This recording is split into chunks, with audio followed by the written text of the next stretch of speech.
अस्सलाम वालेकुम नाजरीन, ड्रामा सीरियल मीम से मोहब्बत की आने वाली नेक्स्ट एपिसोड में हम देखेंगे जैसा कि रोशी को पता चल चुका है कि उसकी शादी किसी और से नहीं बल्कि शारिक से तय हुई है। वो सब कुछ जानने के बाद किसी को कुछ नहीं बता पा रही क्योंकि वो सबके सामने अपनी इज्जत का तमाशा नहीं बनाना चाहती, ना ही वो शारिक जैसे इंसान से शादी करना चाहती है।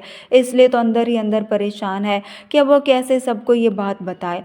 मगर अब उसकी माँ जो रोशी को परेशान देखती है तो वो उसके पास जाती है, उसे कहती है कि अगर वो किसी बात को लेकर परेशान है तो वो उससे शेयर कर सकती है।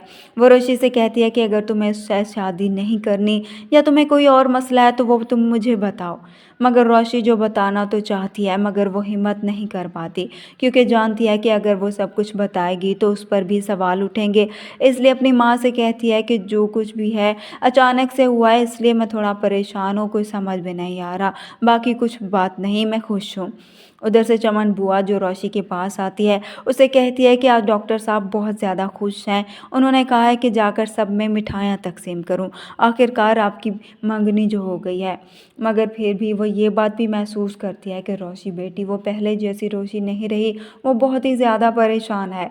मगर सबको इस बात का अंदाज़ा नहीं होता कि रोशी किस टेंशन से गुजर रही है। वहीं दूसरी तरफ तल्हा जब सबीका के इस लापरवाही के बाद उसे माफ़ नहीं करता और उसके साथ अपना रिश्ता भी ख़त्म कर देता है।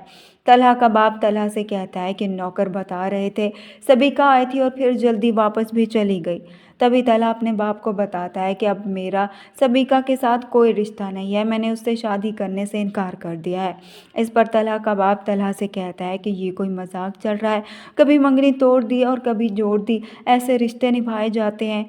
तो तल्हा जो ये महसूस कर चुका था कि उसने रोशी के साथ गलत किया, उसका सबीका से शादी करने का फैसला भी गलत था, इसलिए वो अपने बाप को बताता है कि मैंने जल्दबाजी में बहुत गलत फ़ैसला लिया था, मुझे अब एहसास हो रहा है कि सबीका मोहित का ख्याल नहीं रख सकती। इस पर उसका बाप अफसोस करता है कि काश ये बात तुम समझ जाते तो रोशी का दिल भी ना दुखता और वो मोहित भी उससे बहुत ज़्यादा अटैच हो चुका है, इसलिए तुम रोशी से ही शादी कर लेते। मगर अब यहाँ पर तल्हा को भी एहसास है, वो भी चाहता है कि रोशी उसकी दुल्हन बने, मगर अब चाह कर भी वो उसे कुछ नहीं कहेगा क्योंकि वो जान चुका है कि उसका रिश्ता तय हो चुका है। लेकिन बहुत जल्द ही उसे ये मालूम हो जाएगा कि उसका रिश्ता किसी और से नहीं शारिक से तय हुआ है। तभी वो वहाँ जाकर इस शादी को रोकने की कोशिश करेगा। वीडियो पसंद आए तो वीडियो को लाइक ज़रूर कर दीजिए। अल्लाह हाफ़िज़।